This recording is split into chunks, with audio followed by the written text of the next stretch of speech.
কিশোরগঞ্জে করিমগঞ্জে জমি নিয়ে বিরোধের জেরে কৃষক মনিরকে কুপিয়ে হত্যা মামলায় ১৩ জনকে যাবজ্জীবন কারাদণ্ড দিয়েছেন আদালত। দুপুরে জেলা ও দায়রা জজ নুরুল আমিন বিপ্লব এই রায় ঘোষণা করেন। জানা যায়, উপজেলার ভাটিয়াপাড়া গ্রামের কৃষক মনির মিয়ার সঙ্গে ২০২০ সালের ১০ এপ্রিল জমির সীমানা নির্ধারণের সময় কথা কাটাকাটি এক পর্যায়ে কুপিয়ে জখম করে পালিয়ে যায় দণ্ডপ্রাপ্তরা। পরে গুরুতর আহত অবস্থায় তাকে হাসপাতালে নেওয়া হলে চিকিৎসাধীন অবস্থায় মারা যান মনির।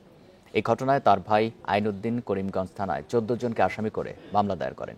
তদন্ত ও দীর্ঘ শুনানি শেষে আজ এই মামলার রায় ঘোষণা করে আদালত। মনির হত্যা মামলা অদ্য কিশোরগঞ্জ জেলা ও দায়রা জজ জনাব নুরুল আমিন বিপ্লব সাহেবের আদালতে সাক্ষী প্রমাণের ভিত্তিতে খুনের ঘটনা প্রমাণিত হয় ১৩ জন আসামিকে যাবজ্জীবন সশ্রম কারাদণ্ডে দণ্ডিত করেন।